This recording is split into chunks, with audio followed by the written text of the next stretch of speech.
Aujourd'hui, on va décortiquer un livre qui a fait l'effet d'une bombe, La fonction de l'orgasme, de Wilhelm Reich.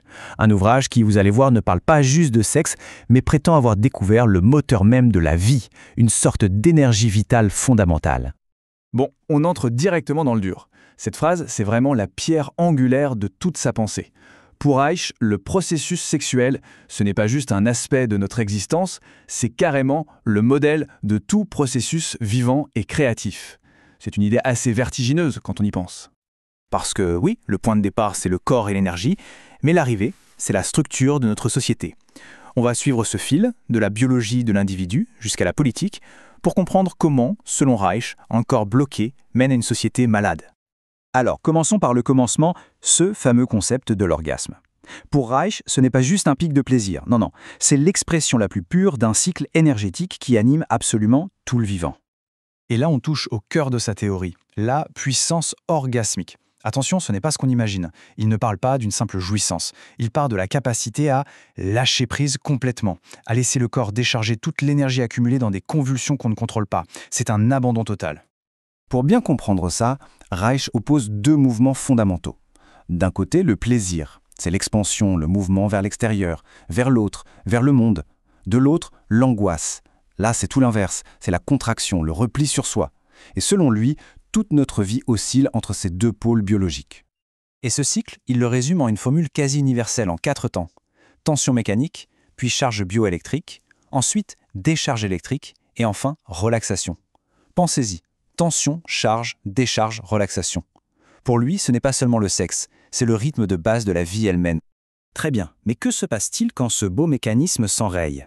C'est là qu'on passe de l'idéal biologique à la réalité de la plupart d'entre nous. On va parler de l'individu cuirassé. Voilà la question qui a tout fait basculer pour Reich. Si cette énergie vitale est faite pour être déchargée et qu'on l'empêche de sortir, elle ne va pas juste s'évaporer, n'est-ce pas? Alors, où est-ce qu'elle va? Et sa réponse, c'est la cuirasse caractérielle. L'énergie bloquée se fige littéralement dans nos muscles. Elle devient une tension chronique, une mâchoire perpétuellement serrée, des épaules rentrées, un diaphragme bloqué. Notre corps devient une armure contre nos propres émotions. Et les conséquences de cette armure sont bien sûr psychologiques. L'individu cuirassé se sent isolé. Il a peur de la liberté, de la responsabilité. Alors il cherche désespérément une autorité extérieure pour lui dire quoi faire. Il est piégé, en somme, dans sa propre prison corporelle.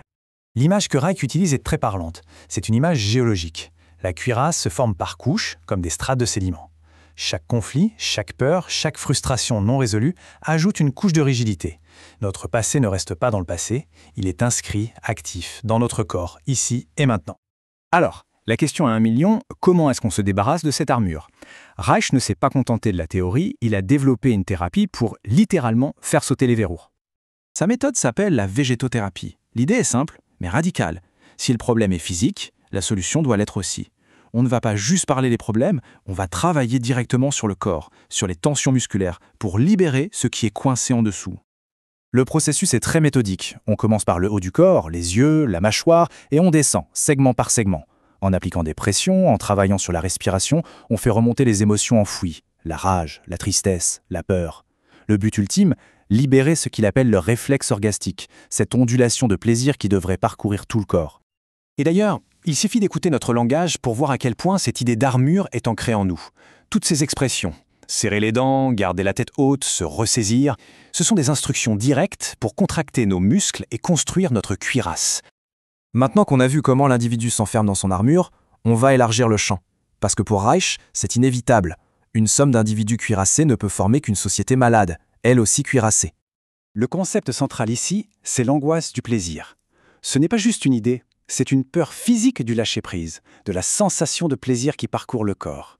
C'est la peur de la vie en quelque sorte, une peur qui est devenue un réflexe conditionné par des années de répression. Pour illustrer ça, Reich s'appuie sur les travaux de l'anthropologue Malinowski. Et le tableau est frappant. D'un côté, les Trobriandais, une société où la sexualité est libre, sans tabou. Résultat, des gens décrits comme sains, sociables, sans névrose. Juste à côté, les Amplétiens, société patriarcale, répressive. Résultat, méfiance, anxiété, névrose. Pour Reich, la preuve est là. Et comment cette cuirasse se transmet-elle de génération en génération? Eh bien, selon Reich, l'usine à fabriquer des individus cuirassés, c'est la famille autoritaire traditionnelle.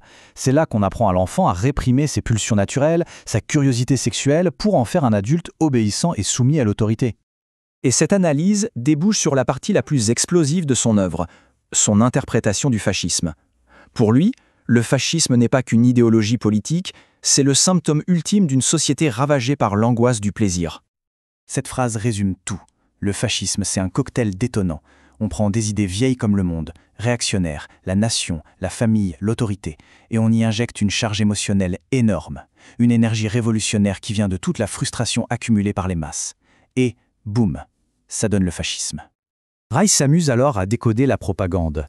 Le slogan « pureté du sang », en réalité, c'est une expression de la peur panique, de la sexualité et de la contamination. L'obsession pour la discipline, c'est un appel direct aux individus cuirassés qui ne supportent pas la liberté. La famille, c'est le besoin de retrouver la figure d'un père tout-puissant en la personne du Führer.